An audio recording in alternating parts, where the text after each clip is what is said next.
ADHD and anger. People with ADHD, especially if it's unmedicated, have struggles with their anger and their temper and getting it under control. And the reason why is when you get angry, something sparks your temper, something sparks your anger. It actually builds in your system because it starts creating dopamine. Your brain, as soon as you create dopamine, you hyper-focus now.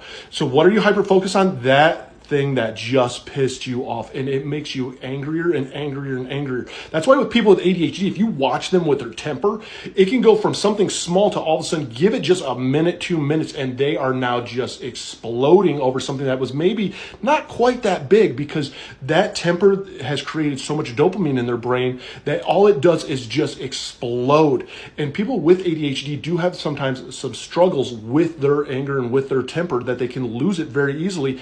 And getting into arguments and fights are pointless with people with ADHD, and you have to learn almost how to argue correctly with people with ADHD, so it takes a lot of time, and you got to draw it out, because if you go all at once, it's pointless, because there's so much anger there and so much emotion there all of a sudden, and they're thriving off of it and they don't realize it, and all of their brain focus is in on that anger and that temper, and it can destroy relationships. And again, it is one of the main reasons why definitely make sure that you get with a psychiatrist and get on the right meds so that you can get it under control, and even a psychologist, because it's not an excuse to have a bad temper. It's not an excuse to do some of the shitty things that we do.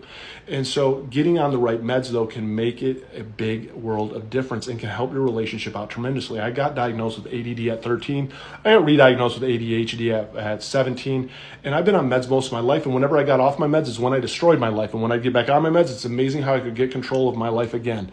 I will just say this, man, it is a journey, and trust me, there are superpowers to it, but knowing the flip side to it is really important in understanding ADHD.